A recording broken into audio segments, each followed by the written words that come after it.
সম্মানিত উপস্থিতি, আল্লাহ তাআলা কুরআনুল কারীমের মধ্যে বলেন, ইন কুনতুম তুহিব্বুনাল্লাহ, তোমরা যদি আল্লাহ তাআলাকে ভালোবাসতে চাও, আল্লাহ তাআলাকে পাইতে চাও, ফাত্তাবিউনি ইউহিব্বুকুমুল্লাহ।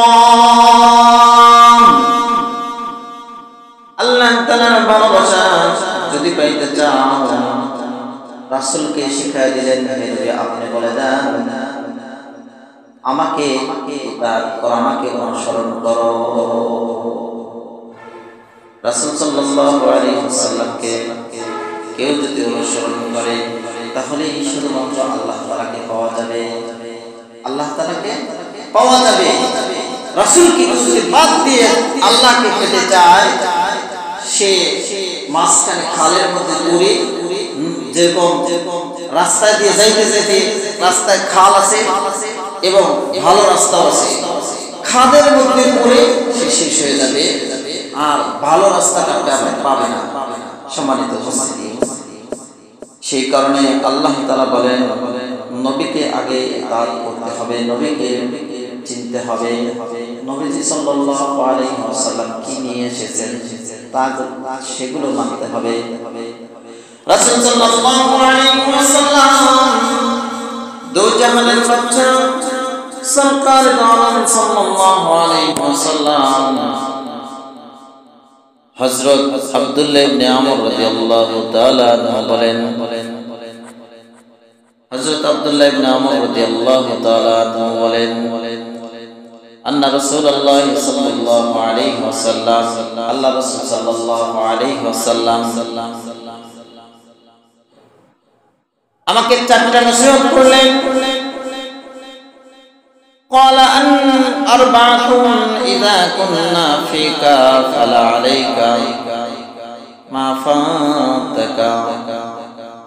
আব্দুল্লাহ ইবনে আমর রাদিয়াল্লাহু তাআলা থেকে বর্ণিত, রাসূল সাল্লাল্লাহু আলাইহি ওয়াসাল্লাম বলেছেন, যখন তোমার মধ্যে চারটি বস্তু বিদ্যমান থাকে তখন দুনিয়ার যা কিছু তোমার থেকে চলে যায়, যা কিছু চলে যাক না কেন, কোনো ক্ষতি নাই, কোনো ক্ষতি নাই। তোমার কাছ থেকে যদি চারটা জিনিস তোমার কাছে থাকে আর দুনিয়ার যা কিছু চলে যায় তাতে কোনো ক্ষতি নাই। সেই চারটা জিনিসের মধ্যে এক নম্বর হলো মিন হিফযু আমানাতি, এক নম্বর হলো আমানত। এক নম্বর কি? আমানত। দুই নম্বর হলো ওয়াসিদকু হাদিসিন, সত্য কথা। তিন নম্বর হলো হুসনু খলিকাতিন, উত্তম চরিত্র। চার নম্বর হলো ইফাতুন ফি তুমাতি, খানায় পবিত্রতা। সম্মানিত উপস্থিতি, চারটে জিনিস যদি কারোর মধ্যে থাকে তাহলে দুনিয়ার আর কিছু থাক বা না থাক, দুনিয়ার সব কিছু চলে যান তাতে যায় আসে না। চারটে জিনিস যদি কারোর মধ্যে থাকে তাহলে আর তার জন্য টেনশন নাই। আমানত, হিফজুল আমানত। এক নম্বর হলো আমানত, অর্থাৎ তাকে যে আমানত দেওয়া হয়েছে সেটা হেফাজত করা। অর্থাৎ আল্লাহ তাআলার হক আর বান্দার হক, আমানত কিভাবে হেফাজত করবে, আমানত কিভাবে রক্ষা করবে। এক নম্বর আমানত হলো আল্লাহ তাআলার হকের আমানত। দুই নম্বর হলো বান্দার হকের আমানত, আল্লাহ তাআলার হক, পাঁচ ওয়াক্ত সালাত। আল্লাহ তাআলার হক পাঁচ ওয়াক্ত নামাজ। কেউ যদি আমানতদারি হয় সে কি নামাজ পড়া করবে? না না না, কারণ সে তো আমানতদার।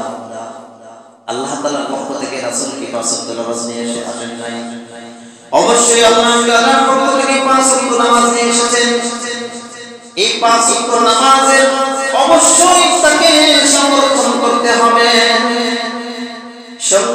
যদি না করে তাহলে সে কিসের আমানতদারিতা পালন করলো? সে আমানতদারিতার তার কোনো দাম নাই। কারণ আল্লাহ তাআলার হক দিয়েছেন, যে আল্লাহ তাআলা যেই আমানত দিয়েছেন সে আমানতগুলো সে পালন করতে পারলো না। এক নম্বর আমানতদারিতা। আমরা আজ আমানত গুলো ভুলে যাচ্ছি। রাসূল সাল্লাল্লাহু আলাইহি ওয়াসাল্লাম আমাদের জন্য যা কিছু নিয়ে এসেছেন সব আল্লাহ তাআলার পক্ষ থেকে যেগুলো, সেগুলো হলো আমানতদারি, সেগুলো হলো আমাদের জন্য পালনীয় বিষয়। আর যেগুলো বর্জন করতে বলেছেন সেগুলো হলো বর্জিত বিষয়। আল্লাহ তাআলা বলেন, মা আতাকুমুর রাসূলু ফাখুযুহু ওয়া মা নাহাকুম আনহু ফান্তাহু।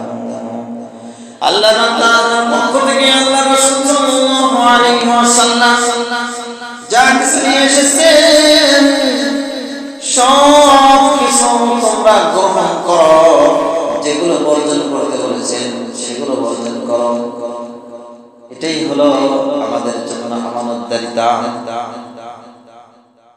ইয়াউমা ইয়াতি লা তাকাল্লামু নাফসুন ইল্লা বিইذনিহি ফামিনহুম শাকিয়্যুন ওয়া সাঈদ। কাল কিয়ামতের ময়দান যখন কায়েম হইয়া যাইবে, আল্লাহ তাআলার কাঠগড়ায় যখন দাঁড়াইবে, আল্লাহ তাআলার সামনে যখন দাঁড় হইবে, ওই সময় জবান কথা বলবে না। ইয়াউমা ইয়াতি লা তাকাল্লামু নাফসুন ইল্লা বিইذনিহি। আল্লাহ তাআলার অনুমতি ব্যতীত কেউ কথা বলার সুযোগ থাকবে না। জবানের মধ্যে মোহর এঁটে দেওয়া হবে। اليوم نختم على أفواههم وتكلمنا أيديهم وتشهد أرجلهم بما كانوا يكسبون الله أكبر الله تعالى اليوم ওই দিনের কথা তোমরা স্মরণ রাখো, ওই দিনের কথা স্মরণ রাখো। আল-ইয়াউমা নাখতিমু আলা আফওয়াহিহিম, তোমাদের তোমাদের সকলের মুখের মধ্যে মোহর এঁটে দেওয়া হবে। মোহর আফওয়াহিহিম ওয়া তুকাল্লিমুনা আইদিহিম, তোমাদের হাত আমার সাথে কথা বলবে, পা তোমাদের সাক্ষ্য দেবে। ওয়া তাশহাদু আরজুলুহুম, পা সাক্ষ্য দেবে, হাত কথা বলবে, পা সাক্ষ্য দেবে। ওয়া তাশহাদু আরজুলুহুম বিমা কানু ইয়াকসিবুন, যা কিছু তুমি করেছিলে দুনিয়ার মধ্যে, যা কিছু করেছে হাত দিয়ে, যা কিছু করেছে পা দিয়ে, হেঁটে হেঁটে গিয়ে, সব কিছু সে বলে দিবে। কাল কিয়ামতের ময়দান যখন কায়েম হয়ে যাবে, আল্লাহ তাআলার কাঠগড়ায় যখন দাঁড়াতে হইবে, তখন প্রত্যেকটা মানুষকে স্মরণ রাখা দরকার। আল্লাহ তাআলার দরবারে যখন দাঁড়াইতে হবে, তখন তো আমার জবান কথা বলবে না, কোন সন্তোষী করার সুযোগ নাই, কোন মিথ্যা কথা বলার সুযোগ নাই, অস্বীকার করার সুযোগ নাই। দুনিয়াতে তো অস্বীকার করে, অন্যায় করলে যদি জিজ্ঞাসা করা হয়, যদি তাকে ধরা হয়, অস্বীকার করে। অস্বীকার করলে তার উপর বাধ্যবাধকতা থাকে না, সে তো করেই নাই, সাক্ষ্য লাগে। যদি সাক্ষ্য না থাকে তাহলে তাকে সাজা দেওয়া যায় না। কিন্তু কাল কিয়ামতের ময়দানে আল্লাহ তাআলার দরবারে যখন দাঁড় হইবে, তখন আর জবানি কথা বলবে না, কোন সুযোগ নাই। হাত বলে দেবে, পা বলে দেবে, চোখ বলে দেবে, কান বলে দেবে, নাক বলে দেবে, সব কিছু যা কিছু করেছে সব কিছু বলে দিবে। সেই কারণে ওই সময় আসার আগেই আমাদের এগুলো ঠিক করে নিতে হবে, আমানতদারিতা ঠিক করতে হবে। হযরত আব্দুল্লাহ ইবনে আমর রাদিয়াল্লাহু তাআলা আনহু প্রিয় নবী সাল্লাল্লাহু আলাইহি ওয়াসাল্লাম চারটি উপদেশ দেন। তার মধ্যে এক নম্বর হলো আমানতদারিতা রক্ষা করবা, আমানতদারিতা রক্ষা করবা। আমানতদারিতার মধ্যে অনেক কিছু রয়েছে। দুই নম্বর সাদুকুল লিসান, জবান দিয়ে সত্য কথা বলবা, জবান দিয়ে সর্বদা সত্য কথা বলবা। আসলে জবানের মাধ্যমে হালালকে হারাম, হারামকে হালাল করে দেয়া, সত্যকে মিথ্যা, মিথ্যাকে সত্য। যেখানে যেখানে যেখানে হালাল সেখানে জবানের মাধ্যমে হারাম করে দিচ্ছি। মানুষ জবানের মাধ্যমে বেশি গুনাহ করে, মানুষকে আঘাত করে, কিন্তু এই জবানটা যেন সত্য জবান দিয়ে যান কথা বলে, সত্য কথা বলে, এই সত্যবাদী ব্যক্তির জন্য তার কোনো ভয় নাই, তার কোনো টেনশন নাই। আল্লাহ রাসূল সাল্লাল্লাহু আলাইহি ওয়াসাল্লাম বলেন, সত্য কথা মানুষকে মুক্তি দেয়, মিথ্যা মানুষকে ধ্বংস করে দেয়। একটা মিথ্যা বললে দেখেন, একটা মিথ্যা বলার কারণে হাজারো মিথ্যা কথা বলতে হয়। ওইটা যতক্ষণ পর্যন্ত প্রমাণিত না হয়, জিজ্ঞেস করলে মিথ্যা কথা বলতে বলতে যখন হাজার মিথ্যা কথা বলে। সম্মানিত উপস্থিতি, সেই জন্য চারটা নসিহতের মাঝে আল্লাহ রাসূল সাল্লাল্লাহু আলাইহি ওয়াসাল্লাম 2 নম্বর বলেন যে সাদুকুল হাদিস, সত্য কথা বলবে। 3 নম্বর হলো হুসনুল খলিকাতিন, উত্তম চরিত্র। কাল কিয়ামতের ময়দানে যখন হয়ে যাইবে, জাহান্নামীদেরকে জাহান্নামে দেওয়া হবে, জান্নাতীদেরকে জান্নাতে দেওয়া হবে। বিচারের কাজ করে কিছু মানুষ দাঁড়িয়ে থাকবে, তার নেক আমলগুলো দেখা হবে, অমুক কাজ করেছে। ওই সময় সবচাইতে নেক আমল, ওই সময় বেশি দামি হবে যার চরিত্র সুন্দর, আখলাক চরিত্র সুন্দর, যার চরিত্র সুন্দর তাকে আল্লাহ তাআলা মুক্তি দিয়ে দেবে। সুন্দর চরিত্রের মানুষগুলোই নেককার হয়, মুমিন বান্দা হয়, সত্যবাদী হয়, সৎ পথে চলার চেষ্টা করে, অসৎ থেকে বিরত থাকার চেষ্টা করে। সত্যবাদী মানুষগুলো যারা নেককার হয়, তারা সাধারণত সাদাসিধে হয়, কোনো ধোঁকাবাজ হয় না, পেশ পোষালা হয় না। তারা সর্বদা আখলাক চরিত্র ঠিক রাখার জন্য চরিত্রের কালিমালি থেকে ভয় পায়। এখন তো এমন পরিস্থিতি, মানুষ তো তার মান সম্মান বলতে কিছু বোঝে না। কিছু মানুষ আছে মান সম্মান বলতে কিছুই বোঝে না। কোন কাজ করলে মান হারিয়ে যায়, কোন কাজ করলে আমার মান সম্মান টিকে থাকে, সেইগুলোর পার্থক্যই বোঝে না। আকলে সালিম, আকল 2 প্রকার মানুষের মধ্যে আকল 2 ধরনের আছে। 1 নম্বর হলো আকলে সালিম, আর 2 নম্বর আকলে সাকিম।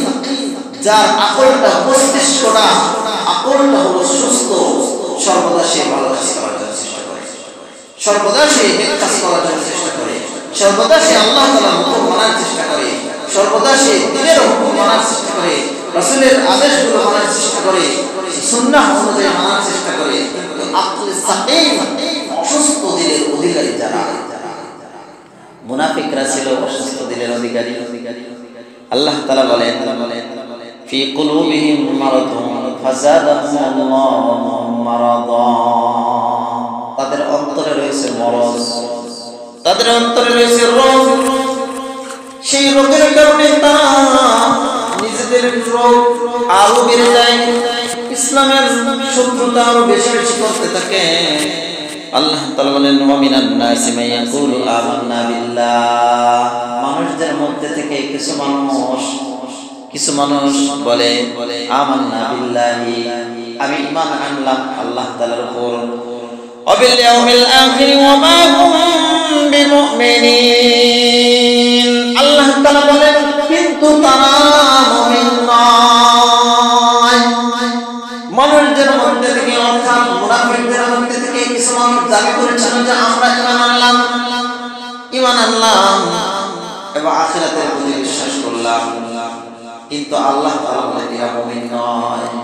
কারণ ইউখাদিউনা আল্লাহ ওয়াল্লাযীনা আমানু ওয়া মা ইয়াখদাউনা ইল্লা আনফুসাহুম ইয়াশউরুন ফি কুলুবিহিম মারাদুন, তাদের অন্তরে রয়েছে রোগ, তাদের অন্তরে রয়েছে রোগ। কিসের রোগ? কুফরির রোগ।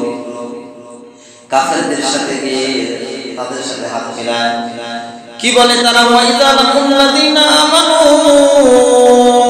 যখন মুমিনদের সাথে মিলিত হয়, মুমিনদের সাথে আসে, ঈমানদারদের কাছে আসে, তখন বলে আমরা আমরা ঈমানে আছি তোমাদের সাথে আছি ওয়া ইযা লাকুল্লাযিনা আমানু ক্বালু আমান্না যখন ঈমানদারদের সাথে আসে তখন তারা বলে আমরা ঈমান এনেছি আমরা ঈমানদার আমরা মুসলমান আমরা ঈমানদার ওয়া ইযা খালু ইলা শায়াতিনহিম ক্বালু ইন্না মা'কুম আর যখন তাদের শয়তানদের সাথে মিলিত হয় তাদের কাফেরদের সাথে যখন মিলিত হয় তখন কি বলে দেখেন ইন্না মা'কুম আমরা তোমাদের সাথে আছি ইন্না মা'কুম আমরা তোমাদের সাথে আছি ইন্নামা নাহনু মুস্তাহজির আমরা তো মুসলমানদের উপহাস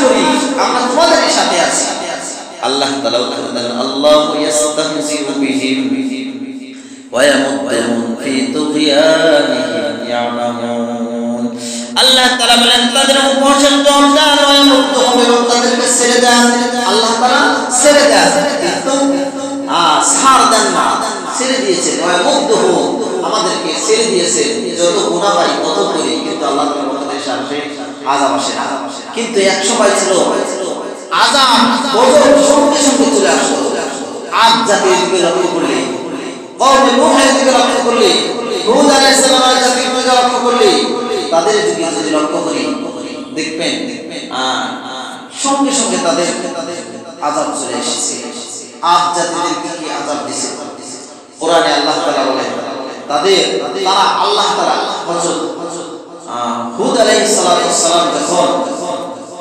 তাদের কাছে হলো দ্বীনের দাওয়াত নিয়ে এক আল্লাহ তাআলার দাওয়াত নিয়ে আল্লাহ তাআলার দ্বীনের দাওয়াত নিয়ে বারবার যখন তাদের কাছে যায় মানুষকে বোঝায় কিন্তু তারা বোঝে না বোঝার কারণে এক পর্যায়ে তারা আল্লাহ তাআলাকে অস্বীকার করলো আল্লাহ তাআলাকে অস্বীকার করার কারণে শুধু তাই নয় তারা মূর্তি পূজা করতেছিল সেই মূর্তি পূজা এবং নবীর কথা মান্য করে না তারা যখন হযরত নূহ আলাইহিস সালাম হযরত হুদ আলাইহিস সালাম তাদের কওমের কাছে যখন দ্বীনের দাওয়াত নিয়ে যায় বিভিন্ন ভাবে তাদেরকে বোঝায় এক আল্লাহর ইবাদত করো যেই মূর্তিগুলোর তোমরা ইবাদত করো যেই মূর্তিগুলোর উপাসনা করো সেই মূর্তি নিজের ক্ষমতা রাখে না সেই মূর্তিগুলো নিজের কোনো শক্তি রাখে না নিজের গায়ে মশা বসলে সরাইতে পারে না মাছি বসলে সরাইতে পারে না নিজের কোনো নিজে খাবার খাইতে পারে না নিজের কোনো শক্তি নাই এবিলিটি নাই তারপরেও কেন তোমরা এই মূর্তিগুলো পূজা করতে থাকো সেগুলো থেকে তোমরা ফিরে আসো এক আল্লাহ তাআলার ইবাদত বন্দেগী করো কিন্তু তারা মানলো না ওয়া ইলা আদিন আখাহু হুদা فكذبوه فأنجيناه والذين معه في الفلك وأغرقنا الذين كذبوا بآياتنا إنهم قوم عمين وإلى عاد أخاهم هودا أرجعهم هود عليه الصلاة والسلام তাদের কাছে তার কওমকে বলল ইয়া কওম ইবুদুল্লাহ তোমরা আল্লাহ তাআলার ইবাদত করো من إله غيره أفلا تتقون قال الذين كفروا যারা কুফরি করেছে তাদের নেতা বর্বরা মিন কওমিহি লানারাকা ফি সাফাহিন তারা তাকে মুখে সাব্যস্ত করলো ওয়া ইন্না লানারাকা মিনাল কাযিবিন তাবতিল করলো قال يا قوم ليس بي سفاهة আমি তো নির্বোধ নয় ولكن رسول من رب العالمين হুদ আলাইহিস সালাম বললেন আমি তো নির্বোধ নয় আমি হলাম আল্লাহ তাআলার পক্ষ থেকে একজন রাসূল কিন্তু তারা মানল না অস্বীকার করার কারণে আল্লাহ তাআলা তাদেরকে শাস্তি দিলেন জলসা বায়ু দিলেন এক প্রকার বাতাস দিলেন সূরা কারিয়ার মধ্যে এসেছে তাদের এমন শাস্তি দিলেন এই শাস্তি শুধু একদিন নয় দুই দিন নয় একাধারে 8 দিন পর্যন্ত জলসা বায়ু যেরকম ঘূর্ণিঝড়ে তাদেরকে একেবারে শেষ করে যায় সূরা হাক্কাতের মধ্যে এসেছে আল্লাহ তাআলা কোরআনুল কারীমের মধ্যে হুদ আলাইহিস সালাতু ওয়াস সালামের জাতিকে রফত করে বলেন, তাদের ঘটনা বর্ণনা করেন যখন হুদ আলাইহিস সালাতু ওয়াস সালাম তাদেরকে দ্বীনের দাওয়াত দিলেন, দ্বীনের দাওয়াত মানল না। ওয়া আম্মা আদুন ফাউহলিকু বিরিহিন সালসালিন আতিয়া, আর যখন আদ জাতিকে ফাউহলিকু ধ্বংস করিয়া দিলেন বিরিহিন সালসালিন আতিয়া, ঝঞ্ঝাবায়ুর মাধ্যমে, ঘূর্ণিঝড়ের মাধ্যমে সাখরাহা, সেই ঘূর্ণিঝড় বইতে থাকলো তাদের উপর সাবআ লায়ালি, 7 রাত্র দিন, 7 রাত্র পর্যন্ত, 7 রাত্র ওয়া সামানিয়াতা আইয়াম, 8 দিন, 7 রাত্রি 8 দিন পর্যন্ত একাধারে ঘূর্ণিঝড়, একাধারে ঝঞ্ঝাবায়ু, আল্লাহ তাআলার পক্ষ থেকে গজব। হুসুমা ফাতারাল কওমা সারআ কান্নাহুম আ'জাজ নাখলিন খাফিয়া, যে এলাকা ছিল ওই এলাকার সব বাড়িঘর সব কিছু ধূলিসাৎ হয়ে গেল, একেবারে খালি পরিবার লোক, খালি। সম্মানিত উপস্থিতি, হুদ আলাইহিস সালামের জাতি আদ জাতিকে ঝঞ্ঝাবায়ু দিয়ে ধ্বংস করিয়া দেন।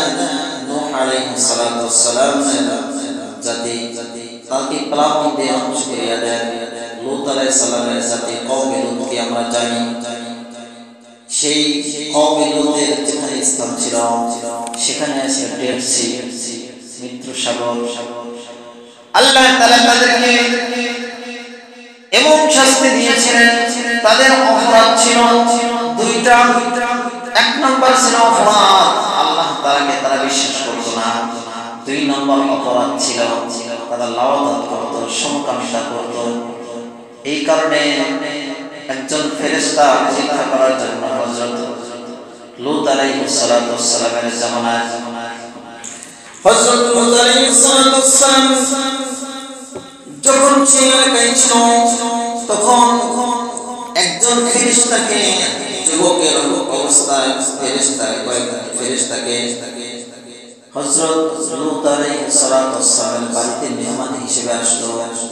কিন্তু ওই সময় ছিল সমকামিতার যুগ। ওই সময় তারা যুবক ছেলেদেরকে দেখলে তার সাথে খারাপ কাজ করার জন্য উদ্যত হইত। অনুরূপভাবে একজন ফেরেশতা আসলো, ফেরেশতাকে দেখার পরে হযরত লূত আলাইহিস সালাতু ওয়াস সালামের একজন স্ত্রী ছিল কাফির, সে ঈমান এনেছিল না, কাফির ছিল। সে আস্তে করে খবর দিয়ে দিল, জানায়া দিল তাদেরকে যে একজন যুবক এসেছে, জানে না তো ফেরেশতা, কিন্তু তার সাথে খারাপ কাজ করার জন্য, তার সাথে সমকামিতা করার জন্য উদ্যত হইল। আল্লাহ তাআলার পক্ষ থেকে তাদেরকে গজব এসে তাদেরকে সবাইকে ধ্বংস করিয়া দিলেন। তার সাথে লূত আলাইহিস সালামের যে স্ত্রী কাফির ছিল তাকেও ধ্বংস করিয়া দিলেন। সম্মানিত উপস্থিতি, তাদেরকে বড় কোনো অপরাধের জন্য নয়, এখনো পর্যন্ত আমাদেরকে আল্লাহ তাআলা অসংখ্য গুনাহ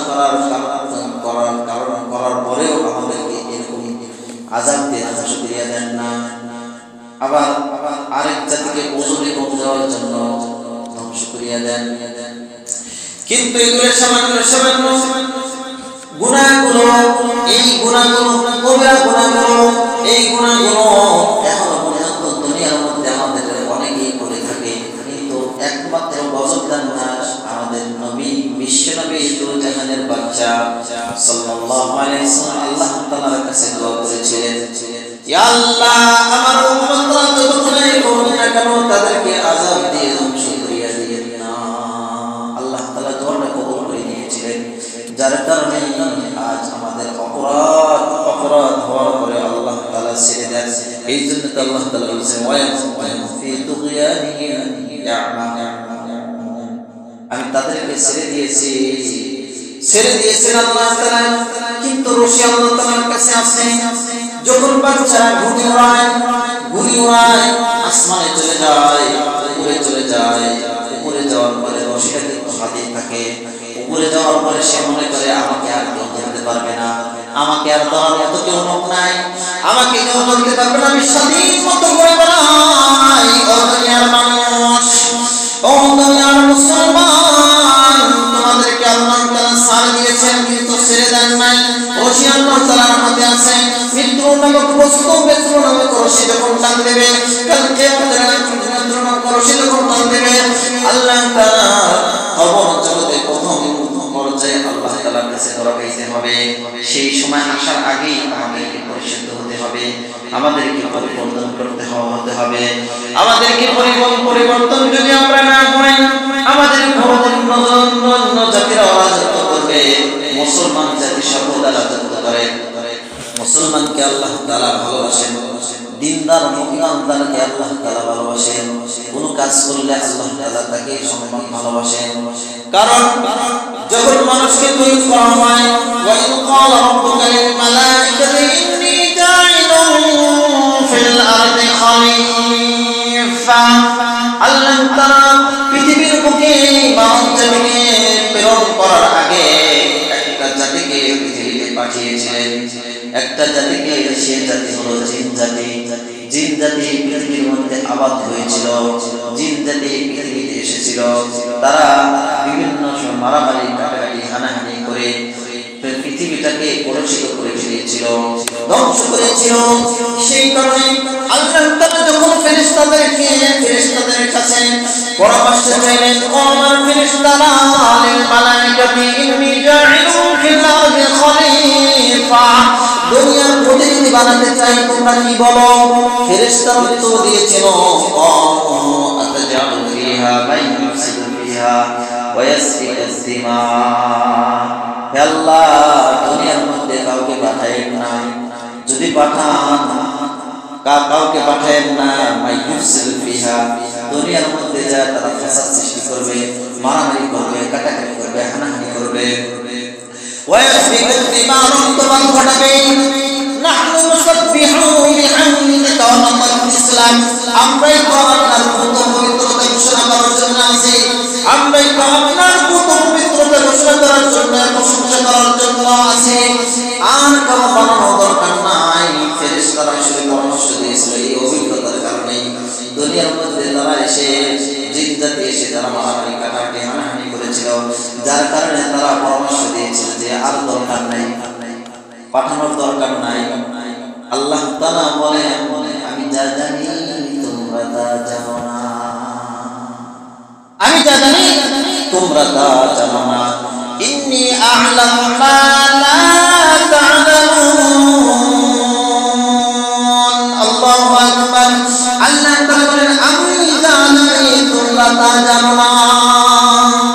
সেই কারণে আল্লাহ তাআলা বান্দা যদি নেক কাজ করে, সৎ কাজ করে, ফেরেশতাদেরকে ডেকে ডেকে বলে, ও আমার ফেরেশতারা, তোমরা শোনো, তোমরা শোনো, তোমরা তো পরামর্শ দিয়েছিলে যে তোমরা আমার বান্দারা দুনিয়ার মধ্যে গিয়ে মারামারি করবে, কাটাকাটি করবে, দেখো আমার আল্লাহ তাআলার ইবাদত করতেছে। সুবহানাল্লাহ। আল্লাহ তাআলার ইবাদত করলে আল্লাহ তাআলা ফেরেশতাদেরকে সাক্ষী রেখে ডেকে ডেকে বলেন, তোমরা যে পরামর্শ দিয়েছিলে তোমাদের পরামর্শ সঠিক ছিল না, কারণ বান্দারা আমার ইবাদত করে। সেই জন্যই তো আল্লাহ তাআলা বান্দাদের আমলের জন্য আল্লাহ তাআলা ভালোবাসেন। আল্লাহ তাআলাকে একবার যদি কেউ ডাকে, আল্লাহ তাআলা তার ডাকে সাড়া দেয়। মানুষের কাছে চাইলে মানুষ রাগান্বিত হয়, মানুষের কাছে চাহাত বানাইলে মানুষ একবার, দুইবার, তিনবার, চারবার, একবার থেকে দুইবার গেলে তারা রাগান্বিত হয়। কিন্তু আল্লাহ তাআলার কাছে হাজারবার চাওয়ার পরে আল্লাহ তাআলা তার রাগান্বিত হয় না। আর নবী সাল্লাল্লাহু আলাইহি ওয়াসাল্লাম বললেন, বিসমিল্লাহ আকদম আলাইহি, যে আল্লাহ তাআলার কাছে চায় না তার প্রতি আল্লাহ তাআলা রাগান্বিত হন। আল্লাহ তাআলার কাছে যে চায় না তার প্রতি আল্লাহ তাআলা রাগান্বিত হয়। সম্মানিত উপস্থিতি, সেই জন্য আল্লাহ তাআলা আমাদেরকে ভালোবাসেন, আমাদেরকে মহব্বত করেন, আমাদেরকে নাকি কানে খত দিয়ে জানিয়ে দেন, কাইফা তাকুনা বিল্লাহি ওয়া কুনতুম আমওয়াতা। ও দুনিয়ার মানুষ, তোমরা তো মৃত্যু ছিলে, তোমাদেরকে আমি জীবিত করেছি, তোমরা মৃত্যুগ্রস্ত ছিলে, তোমাদেরকে জীবিত করেছি। করার পরেও তোমাকে হাত দিয়েছি, পা দিয়েছি, চোখ দিয়েছি, কান দিয়েছি, নাক দিয়েছি, চলার জন্য শক্তি দিয়েছি, সব কিছু দিলাম, তারপরেও কিভাবে তুমি আমি আল্লাহকে অস্বীকার করো? কাইফা তাকফুরুনা বিল্লাহি ওয়া কুনতুম আহইয়াতুন সুম্মা ইউমীতুকুম সুম্মা ইউহয়ীকুম সুম্মা ইলাইহি তুরজাউন। শুধুমাত্র তোমাদেরকে জীবিত করেছি, এতটুকুই শেষ নয়, এতটুকুই শেষ নয়, এতটুকুই শেষ নয়, তোমরা আবার আল্লাহ তাআলার কাছে যাবে, আল্লাহ তাআলার কাজ করাইতে হবে মুসলমান। সেই কারণে আল্লাহ তাআলা বলেন সুম্মা ইউমীতুকুম, তোমাদেরকে তো জীবিত করেছি, আবার মৃত্যু দেব, আবার মৃত্যু দেব, সুম্মা ইউহয়ীকুম, এরপর আবার উঠাবো, সুম্মা ইলাইহি তুরজাউন, এরপর কিয়ামত কায়েম হয়ে যাবে, আল্লাহ তাআলার কাছে ফিরে যাবে। ইয়া আইয়ুহান নাস তাকু রাব্বাকুম ইন্না যালজালাতাস সাআতি শাইউন আযীম। আল্লাহ তাআলা বলেন হে মানুষ, ইয়া সূরা হজের প্রথম আয়াতের মধ্যে আল্লাহ তাআলা বলেন ইয়া আইয়ুহান নাস, হে মানুষ সকল, তাকুল্লাহ, আল্লাহ তাআলাকে ভয় করো, আল্লাহ তাআলাকে ভয় করো। আল্লাহ তাআলাকে কেন ভয় করবে? ইন্না যালজালাতাস সাআতি শাইউন আযীম, নিশ্চয় কিয়ামতের যালজালা, কিয়ামতের কম্পন অত্যন্ত ভয়াবহ। এই যালজালা যে কিয়ামতের ভূমিকম্প দিয়ে কোন জাতিকে আল্লাহ তাআলা দুনিয়া থেকে বিদায় করেছিলেন। কিয়ামতের যালজালা, কিয়ামতের ভয়াবহতা এমন হবে, আল্লাহ তাআলা কোরআন কারীমে সূরা হজের মধ্যে ইরশাদ করেন ইয়া আইয়ুহান নাস তাকু রাব্বাকুম ইন্না যালজালাতাস সাআতি শাইউন আযীম ইয়াওমা তারাউনাহা তাযহালু কুল্লু মুরদি'atin 'amma arda'at wa kullu dhati hamlin hamlaha wa tara an-nasa sukara wa ma hum bisukara walakinna 'adhaballahi shadid। আল্লাহ তাআলা কিয়ামতের যালজালা কি ভয়াবহতা হবে আল্লাহ তাআলা বলেন ইয়াওমা তারাউনাহা, সেদিন দেখতে পাইবে, তাযহালু কুল্লু মুরদি'atin 'amma arda'at ওয়া কুল্লু যাতিন হামলিন হামলাহা, প্রত্যেক মানুষকে যারা দুগ্ধপোষ্য মা তাদেরকে দেখতে পাবে, সন্তানকে দুধ খাওয়ানোর কথা ভুলে যাবে। কুল্লু মুরদি'atin 'amma arda'at ওয়া কুল্লু যাতিন হামলিন হামলাহা, কিয়ামতের ভয়াবহতার কারণে এমন যালজালা পয়দা হবে, এমন ভয়াবহ দৃশ্য হবে, প্রত্যেকটা গর্ভবতী মা সন্তান ভূমিষ্ঠ করে ফেলবে। সময় আসার আগে কিয়ামতের ভয়াবহতার কারণে প্রত্যেকটা গর্ভবতী মা সন্তান ভূমিষ্ঠ করে ফেলবে। আর শুধু কি এতটুকুই, প্রত্যেক মানুষকে দেখা যাবে পাগলের মতো, প্রত্যেকটা মানুষকে দেখা যাবে মাতালের মতো। ওতারান নাস সুকারা, মানুষকে দেখতে পাবে ওতারান নাস সুকারা সুকারা। আল্লাহ তাআলা বলেন অথচ মানুষ মাতাল নয়, পাগল নয়, নেশা জাতীয় কিছু খায় নাই, কিন্তু তাদেরকে দেখা যাবে মাতালের মতো, পাগলের মতো। ওমা হুম বিসকারা ওয়ালাকিন্না আযাবাল্লাহি শাদীদ। আল্লাহ তাআলার আযাবের ভয়াবহতার কারণে পরিস্থিতি হবে। ওই সময় শাস্ত্রের লোক কিয়ামতের ময়দানে সাত শ্রেণীর ব্যক্তিরা, আল্লাহ রাসূল সাল্লাল্লাহু আলাইহি ওয়াসাল্লাম বলেন সাবআতুন ইউযিল্লুহুল্লাহু ফি যিল্লিহি ইয়াওমা লা যিল্লা ইল্লা যিল্লুহু। কিয়ামতের ময়দান তখন কায়েম হয়ে যাবে, সাত শ্রেণীর মানুষ আল্লাহর আরশের নিচে ছায়া পাবে। সাত শ্রেণীর মানুষ আল্লাহর আরশের নিচে ছায়া পাবে। সাত শ্রেণীর মানুষের তার কেউ ছায়া পাবে না। ইউযিল্লুহুল্লাহু ফি যিল্লিহি ইয়াওমা লা যিল্লা ইল্লা যিল্লুহু। কিয়ামতের ভয়াবহতার কারণে এইরকম পরিস্থিতি হবে, আরশের ছায়া ব্যতীত আর কোনো ছায়া দেখা যাবে না পৃথিবীর মধ্যে। এখন তো আমরা দুনিয়াতে কত গাছপালা দেখি, গাছের নিচে যখন প্রখর রোদের সময় মরুভূমিতে চলতে চলতে মাথার গাম পড়তে থাকে, তখন মন চায় শুধু একটা গাছ যদি পাই, গাছের ছায়ার নিচে বিশ্রাম নেব, আরাম করব। কিন্তু কিয়ামতের ময়দানে সেই পৃথিবীতে কোনো গাছের ছায়া থাকবে না, শুধুমাত্র একটা ছায়া থাকবে, আরশের ছায়া। সেই আরশের ছায়ার নিচে 7 শ্রেণীর মানুষ, শুধু 7 শ্রেণীর মানুষ আরশের ছায়ার নিচে ছায়া পাবে। 1 নম্বর হলো আল ইমামুল আদিল, ন্যায় বিচারক বাদশা, ন্যায় বিচারক বাদশা। ওয়াশাকুর রাশাবি ইবাদাতি রাব্বিহি। 2 নম্বর হলো ওই যুবক যে আল্লাহ তাআলার জন্য ওয়ানাশাকি ইবাদাতি রাব্বিহি, আল্লাহ তাআলার জন্য ইবাদত করতে থাকে। যুবকের আমল আল্লাহ তাআলার কাছে বেশি প্রিয়। যুবকের আমল আল্লাহ তাআলার কাছে বেশি প্রিয়। বিদ্যুৎকালের চিন্তা আছে, যৌবনকালের চিন্তা আল্লাহ তাআলার কাছে বেশি দাম। সম্মানিত উপস্থিতি, 3 নম্বর হলো মুআল্লাকুন ফিল মাসাজিদ, মসজিদের সাথে যার অন্তরটা ঝুলন্ত থাকে। মুআল্লাকুন ফিল মাসাজিদ, মসজিদের সাথে যার অন্তরটা লেগে থাকে।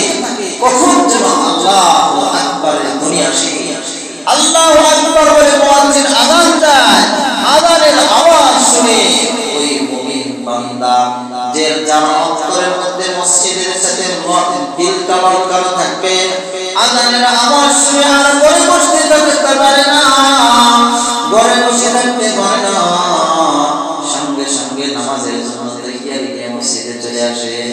এইরকম যদি কারো ভিতরে হয় তাহলে বোঝা লাগবে যে আমার অন্তরটা মুআল্লাকুন ফিল মাসাজিদ, মসজিদের সাথে জড়িত আছে।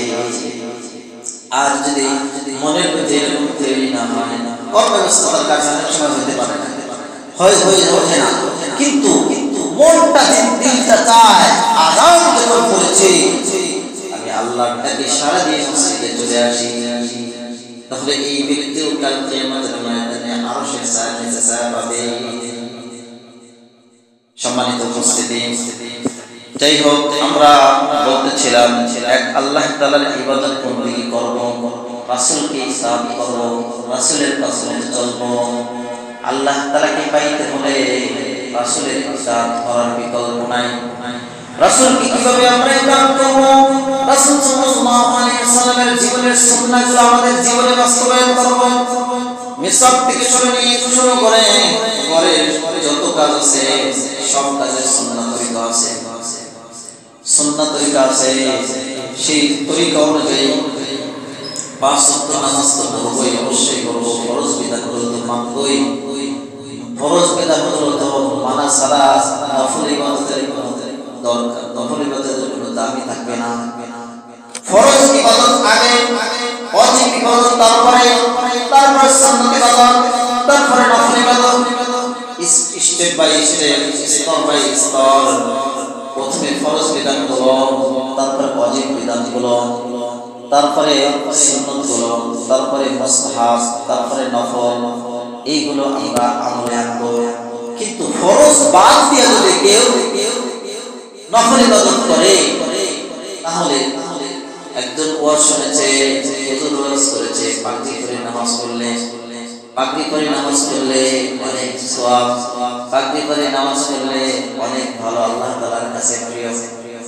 ওয়াজ শুনছে, পাগড়ি পরে নামাজ পড়া লাগছে, এখন নামাজের সময় আছে, নামাজের সময় হওয়ার পর তার কাছে পাগড়ি নাই, লুঙ্গি খুলে মাথায় পাগড়ি বাঁধেছে, বলে তো এটা ঠিক করছে। তার মানে ফরজ বাদ দিয়ে নফল আগে ধরে রেখেছে। বাজারে তো তেল কেনার জন্য গেছে, তেল কেনার যা বেশি দিয়েছে তার সে এক্সট্রা একটু তেল দেয় বোতলের মুখে। তখন বলছে যে আমার তো বোতলের মুখ আনি নেই, তাহলে অতিরিক্তটা দেয়। বলে তো দোকানদার কি আসল না নিয়ে অতিরিক্তটা দিবে? দিবে না। আল্লাহ তাআলার কাছে আগে ফরজ ইবাদত, আবশ্যক ইবাদতগুলো, ওয়াজিব ইবাদতগুলো আগে, তারপরে সুন্নাতগুলো। ফরজ ইবাদত বাদ দিয়ে নফল ইবাদত এটার কোনো দাম নাই। ফরজ তো মানতেই হবে, যেগুলো না মানলে শাস্তি অবধারিত, অবশ্যই তাকে শাস্তিতে মুখ করতে হবে। আল্লাহ তাআলার বিধান, 5 ওয়াক্ত নামাজ ফরজ, পর্দা ফরজ, যাকাত যাদের সম্পদ আছে ফরজ, রমজান শরীফের রোজা ফরজ, এইগুলো পাঁচটা স্তম্ভের মধ্যে থাকে। এইগুলো নামাজ আদায় রোজা আদায় করার পর তারপরে তো আরো আমাদের চলার জন্য আল্লাহ তাআলা কতগুলো বিধান দিয়েছেন, সেগুলো মান্য করা, আল্লাহ তাআলার হুকুম আদায় করার পর, ফরজ বিধান আদায় করার পর নফল ইবাদতগুলো করার চেষ্টা করা, সুন্নতগুলো জীবনে বাস্তবায়ন করা।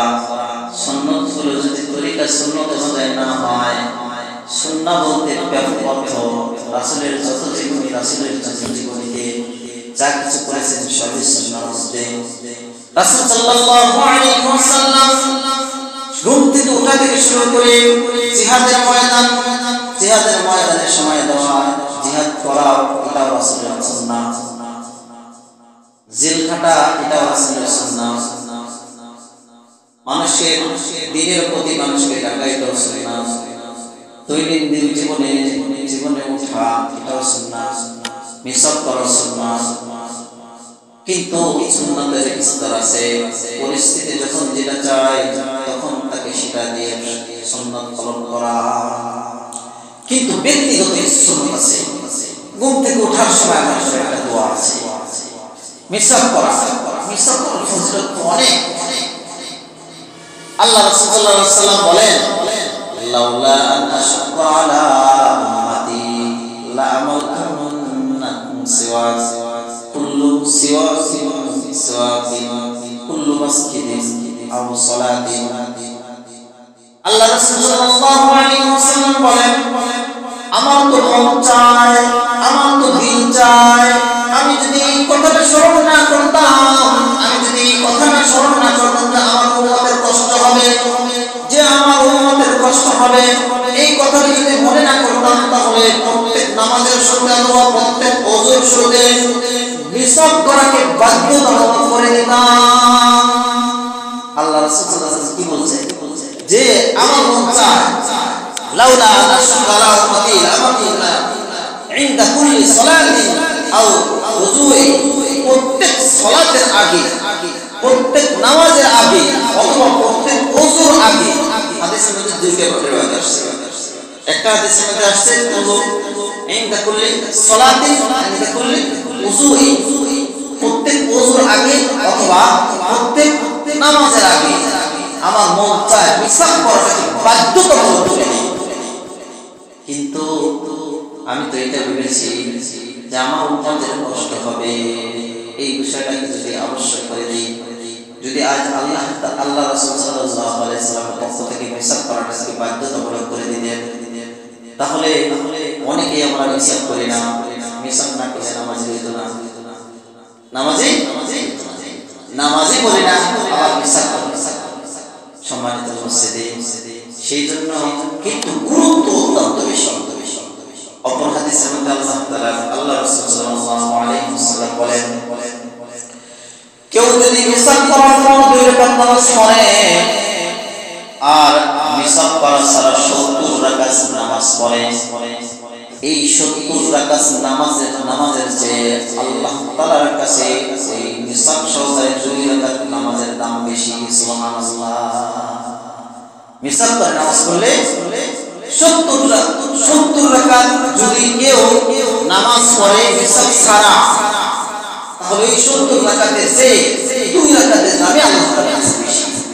সম্মানিত উপস্থিতি, সেই জন্য জীবনে সুন্নতগুলো পালন করা, সুন্নতগুলো আমল করার অভ্যাস থাকলে বড় বড় কাজ করতে সহজ হবে। জীবনের মধ্যে আমাদেরকে আনতে হবে আল্লাহ রাসূল সাল্লাল্লাহু আলাইহি ওয়াসাল্লাম দিনের জন্য মানুষকে ডেকেছেন, মানুষের দ্বারে বাড়ি বাড়ি গিয়েছেন, দাওয়াত দিয়েছেন, দাওয়াতি কাজ করেছেন। আমাদের এই মিশনটাকে চালু রাখতে হবে। আল্লাহ তাআলা আমাদেরকে যেন সেই মিশনগুলো আমাদের জীবনে বাস্তবায়ন করতে পারি। সেই জন্যই তো আল্লাহ তাআলা বিভিন্ন আয়াতের মধ্যে তাকিদ দিয়েছেন। আল্লাহ তাআলা কোরআনুল কারীমে সূরা আসরের মধ্যে বলেন, আল আসর ইন্নাল ইনসানা লাফি খুসর। আল্লাহ তাআলা সূরা আসর এই ছোট্ট একটা সূরা, কিন্তু এই সূরাটার এত মর্যাদা, এত গুরুত্ব, এত দাম। সাহাবা আজমাইন যখন এই সূরাটি নাযিল হইল, সূরা আসর, আসরের সময় অথবা আসরের নামাজ, আসরের একটা সময় আর আসরের নামাজ, সূরা আসর যখন নাযিল হয় এত গুরুত্ব দিয়েছেন সাহাবা আজমাইন। যখন কোন মজলিসে বসতেন, 2 জন 4 জন 5 জন বসার পরে যখন মজলিস থেকে উঠতেন, ওঠার পরে একজন আরেকজনকে সূরা আসর শোনাইতেন। না শোনানো পর্যন্ত সাহাবা আজমাইন বলেন আমরা না শোনানো পর্যন্ত পৃথক হইতাম না। সূরা আসর, সূরা আসরের মধ্যে খাজানা রেখে দিয়েছেন আল্লাহ তাআলা সমস্ত মানুষকে লক্ষ্য করে বলেন ওয়াল আসরি ইন্নাল ইনসানা লাফি খুসর। হে মানুষের পদায় দুনিয়াবাসী, আল্লাহ তাআলা কসম করে বলেন ওয়াল আসরি ইন্নাল ইনসানা লাফি খুসর। হে দুনিয়াবাসী, আল্লাহ তাআলা বলেন আসরের কসম, সময়ের কসম, নিশ্চয় পৃথিবীর সমস্ত মানুষ ধ্বংসের মধ্যে আছে, সমস্ত মানুষ ধ্বংসের মধ্যে আছে। তবে 4 শ্রেণীর লোক যারা, তারা ব্যতীত ইল্লাল্লাযীনা আমানু ওয়া আমিলুস সালিহাত ওয়া তাওয়াসাউ বিল হাক্কি ওয়া তাওয়াসাউ বিস সাবর। আল্লাহ তাআলা বলেন যারা ঈমান এনেছে, নেক আমল করেছে এবং মানুষকে দিনের পথে উপদেশ দেয় এবং উপদেশ দেওয়ার পরে যেই ষড়যন্ত্র আসে, যেই বাধা বিপত্তি আসে তাতে ধৈর্য ধারণ করে। 4 গুণ, 4টা গুণ। 1 নম্বর ঈমান এনেছে আল্লাহ তাআলার উপর। ঈমান যারা এনেছে তারা পৃথিবীর মধ্যে দক্ষ নয়। ঈমান যারা এনেছে শুধু ঈমান আনার পরে শেষ নয়। আল্লাহ তাআলা বলেছেন ওয়া আমিলুস সালিহাত, আমলে সালিহাত মধ্যে অনেকগুলো বিষয় শামিল। নামাজ আমলে সালিহাত, সৎ কথা বলা আমলে সালিহাত, সুন্দর কর্মশীল আমলে সালিহাত, ভালো কথা বলা আমলে সালিহাত, ব্যবসা বাণিজ্য করা আমলে সালিহাত, সৎভাবে চলা আমলে সালিহাত, মানুষের সাথে লেনদেনের সঠিক ব্যবহার করা আমলে সালিহাত, ভালোভাবে মানুষের সাথে ব্যবহার, নামাজ আমলে সালিহাত। ইবাদতের মধ্যে যত কিছু আছে সব কিছুই আল্লাহ তাআলার জন্য করা আমলে সালিহাত। তবে এর মধ্যে কোনটা স্তরে ফরজ, কোনটা স্তরে নফল, কোনটা স্তরে ওয়াজিব, কোনটা স্তরে সুন্নাহ, এগুলো সবই আমলে সালিহাত। আমলে সালিহাত যারা করবে, আল্লাহ তাআলার বিধানাবলী মানবে, ওয়া তাওয়াসাউ বিল হক, 3 নম্বর মিশন যারা পালন করবে, ওয়া তাওয়াসাউ বিল হক, মানুষকে সৎ উপদেশ দেয়, আখিরাতের পথে, মানুষকে দিনের পথে, মানুষকে সৎ পথে ওঠানোর জন্য উপদেশ দেয়, নিজে উপদেশ মানে এবং মানুষকে ওঠানোর জন্য ফিকির করে।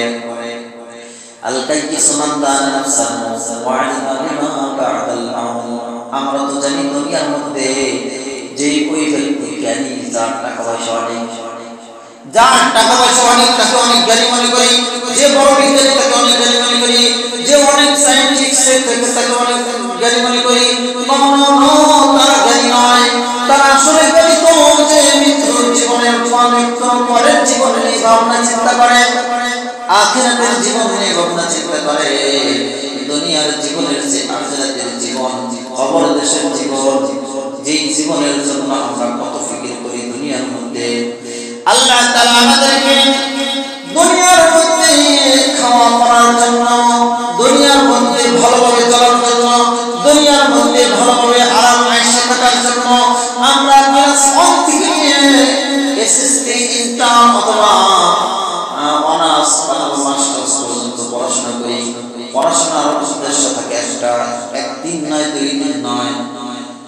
1 থেকে নিয়ে এসএসসি পর্যন্ত 10টা বছর, তারপরে ইন্টারে আরো 2 বছর, এসএ অনার্সে আরো 4 বছর, মাস্টার্সে আরো 1 বছর, মোটামুটি একজনের 15 থেকে 16 বছর।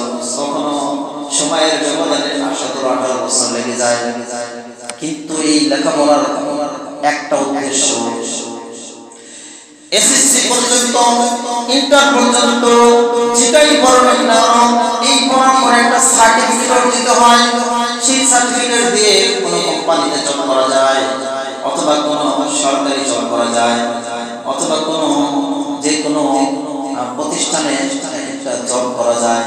সেই জবের উদ্দেশ্যে যে আমি একটু প্রতি মাসে 30-40 হাজার টাকা, 20,000 টাকা ভালোভাবে কামাই করব, আর কামাই করার পর উপার্জন করার পর সেই টাকা দিয়ে ঘরের মধ্যে বাড়ির মধ্যে ছেলে সন্তান নিয়ে আমরা আরাম আয়েশে খাবো, এই উদ্দেশ্যে পড়াশোনা করি। কি বলে দুনিয়াবি সার্টিফিকেট যারা আমরা অর্জন করি, দুনিয়াবি সার্টিফিকেট অর্জনের উদ্দেশ্য একটা ভালো একটা চাকরি পাওয়া, ভালো উপার্জনের একটা পন্থা অবলম্বন করা, ভালো একটা উপার্জনের মাধ্যম বের করা।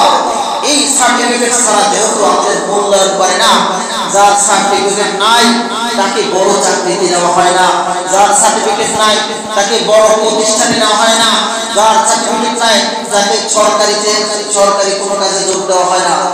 এর জন্য আমরা একটা সময় ব্যয় করি, 10 বছর 12 বছর পর্যন্ত সময় ব্যয় করি। এটা শুধু কি জন্য করি? দুনিয়ার জীবনের জন্য করি। দুনিয়াতে কিছুদিন থাকবো, কতদিন থাকবো কোনো লাইফ গ্যারান্টি নাই। কতদিন আমি বাঁচবো, কতদিন থাকবো, দুনিয়াতে কতদিন চলবো, কতদিন করবো, এটার কোনো লাইফ গ্যারান্টি নাই। মানুষ যখন দুই চোখ রাত্রিতে ঘুমিয়েছে, ঘুমানোর পর যদি নিঃশ্বাসটা চালু না হয়, দুনিয়া থেকে বিদায়। এমন সংকটময় পরিস্থিতির মধ্যে আমরা কত ফিকির করি, এমন পরিস্থিতি সংকটময় অবস্থার মধ্যে আমরা এত চিন্তা করি, এত ফিকির করি, এত সার্টিফিকেট অর্জন করি, কিন্তু আখিরাতে জীবনের জন্য আমরা কতটুকু ফিকির করা দরকার। সম্মানিত উপস্থিতি, আল্লাহ তাআলা কিয়ামতের ময়দানে দুনিয়ার জীবন তো মনে করেন একজনের 60 বছর, 50 বছর, 40 বছর, কারো গ্যারান্টি নাই। 30 বছরে মারা যায়, 40 বছরে মারা যায়, 20 বছরে মারা যায়, 10 বছরে মারা যায়, 60 বছর, 80 বছর, এভারেজে সর্বোচ্চ 70 থেকে 80 বছর এভারেজে বাংলাদেশে। দুনিয়া বর্তমান মানুষের হায়াত এভারেজে 60 থেকে 80 বছর। 80 বছরের পরে খুব কম মানুষ পাওয়া যায়। কি বলে এই জিন্দেগির জন্য 80 বছর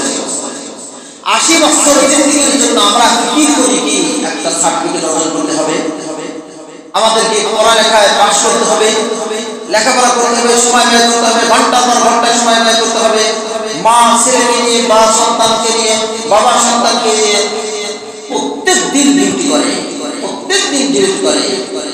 প্রতিদিন তাকে স্কুলে নেয়, স্কুলে ফিরে আনে, স্কুলে নেয়, স্কুলে ফিরে আনে। কিন্তু কোরআন শেখার জন্য, দিন শেখার জন্য এই মেহনতটা আমরা করি না। যার কারণে আজ আমরা আমার সন্তানাদি বাবা মার কথা শুনে না, সন্তানাদি আজ আমাদের কথা কখন শুনবে? যখন তাকে দ্বীনের শিক্ষা দেওয়া হবে, যখন তাকে কোরআনের শিক্ষা দেওয়া হবে, যখন তাকে আল্লাহ রাসূলকে চেনানো হবে, কোরআন হাদিসকে চেনানো হবে, তখন তো সে মা বাবার গুরুত্ব বুঝবে, মা বাবার গুরুত্ব বুঝবে।